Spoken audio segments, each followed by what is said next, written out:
మరో బ్రేకింగ్ చూస్తున్నాం. గుంటూరు కాజా toll plaza వద్ద భారీగా వరద నీరు చేరడంతో పలు వాహనాలు వరద నీటిలో చిక్కుకొని పోయాయి. టోల్ ప్లాజా వద్ద నీరు సముద్రాన్ని తలపిస్తోంది. వాహనదారులు కాజా టోల్ వైపు రావద్దని, ప్రజలు అత్యవసరమైతే తప్ప బయటకు రావద్దు అంటూ కూడా జడివాన కారణంగా ప్రాణాలకు ప్రమాదం సంభవించే అవకాశం ఉందని స్థానిక సీఐ హెచ్చరించారు. గుంటూరులో వానలు దంచుకొడుతున్నాయి. రోడ్లపై నీరు నిలిచిపోవడంతో వాహనాలకు రాకపోకలు నిలిచిపోయాయి. కుండపోత వర్షాలతో జనజీవనం సైతం స్తంభించిపోయింది. అక్రమ కట్టడాల వల్ల వరద నీరు బయటకు పోయే పరిస్థితి లేకపోవడంతోనే టోల్ ప్లాజా వద్ద అంత వరద ఉధృతికి కారణమని స్థానికులు తెలిపారు. ఇప్పటికైనా అధికారులు రానున్న రోజుల్లో ఇలాంటి పరిస్థితిని అధిగమించేందుకు చర్యలు చేపట్టాలని వారు కోరుతున్నారు.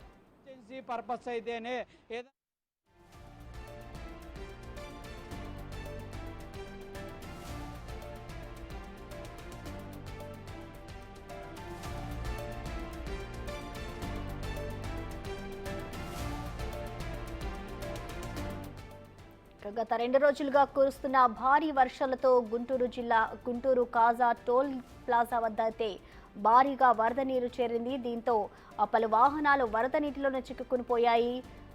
టోల్ ప్లాజా వద్ద నీరు సముద్రాన్ని తలపిస్తోంది. గుంటూరులో భారీ వర్షాల కారణంగా టోల్ ప్లాజా వద్ద వాహనదారులంతా కూడా ఆ రోడ్లపైనే వేచి ఉన్న పరిస్థితి దగ్గర నెలకొంది. టోల్ ప్లాజా వైపు రావద్దు అంటూ కూడా ఆ ప్రజలు అత్యవసరమైతే తప్ప బయటకు రావద్దు అంటూ కూడా అక్కడున్న స్థానికులు, పోలీసులు హెచ్చరిస్తున్న పరిస్థితి నెలకొంది.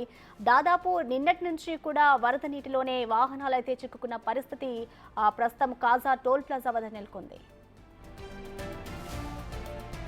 దీనిపై మరింత సమాచారాన్ని మా ప్రతినిధి సాయి శంకర్ అందిస్తారు. సాయి శంకర్, చెప్పండి, ప్రస్తుతం గుంటూరు కాజా టోల్ ప్లాజా వద్ద పరిస్థితి ఎలా ఉంది? సాయి శంకర్, ప్రధానంగా ఉదయం నుంచి కూడా కొంతమేర తుప్పర అనేది వర్షం నమోదవుతున్నటువంటి నేపథ్యంలో టోల్ ప్లాజా వద్ద అయితే నిన్న నైట్ 2 గంటల ప్రాంతం తర్వాత వరద ఉధృతి అనేది క్లియర్ అయినప్పటికీ కూడా ఈ టోల్ ప్లాజాకి సంబంధించినటువంటి ఆఫీసు కానీ, అదేవిధంగా ఆ చుట్టుపక్కల ఉన్నటువంటి ల్యాండ్స్ అన్ని కూడా అయితే వరద ఉధృతిలోనే ఇంకా కొనసాగుతున్నటువంటి పరిస్థితులు ఉన్నాయి. ప్రధానంగా కూడా ఈ టోల్ ప్లాజాకి కంచేరు గ్రామాల్లో ఉన్నటువంటి వర్షపు నీరు కూడా పెద్ద సంఖ్యలో చేరుకుంటున్నటువంటి నేపథ్యంలో టోల్ ప్లాజా వద్ద ఉన్నటువంటి క్యాబిన్ 6, 7లో ఇంకా వరద ఉధృతి అయితే కొనసాగుతున్నటువంటి పరిస్థితులు ఉన్నాయి.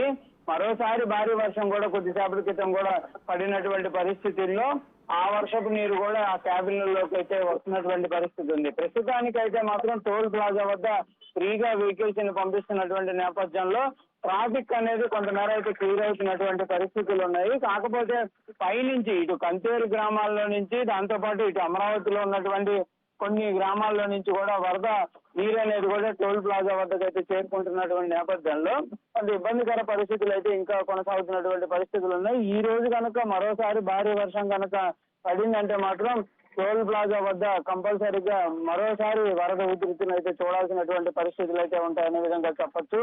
ప్రస్తుతానికైతే మాత్రం 6, 7 క్యాబిన్లతో పాటు ఆఫీసు, టోల్ ప్లాజాకి సంబంధించినటువంటి ఆఫీస్ ఏదైతే ఉందో అదంతా కూడా వరద వాతావరణంలోనూ కొనసాగుతున్నటువంటి నేపథ్యంలో లోపల ఉన్నటువంటి ఎక్విప్మెంట్ ఏవైతే ఉన్నాయో వాటన్నిటిని కూడా సేఫ్ గా బయటికి తీసుకొచ్చేటటువంటి ప్రయత్నం అయితే సిబ్బంది చేస్తున్నారనే విధంగా చెప్పేటటువంటి పరిస్థితి ఉంది. Prasanna, right, thank you Sai Shankar.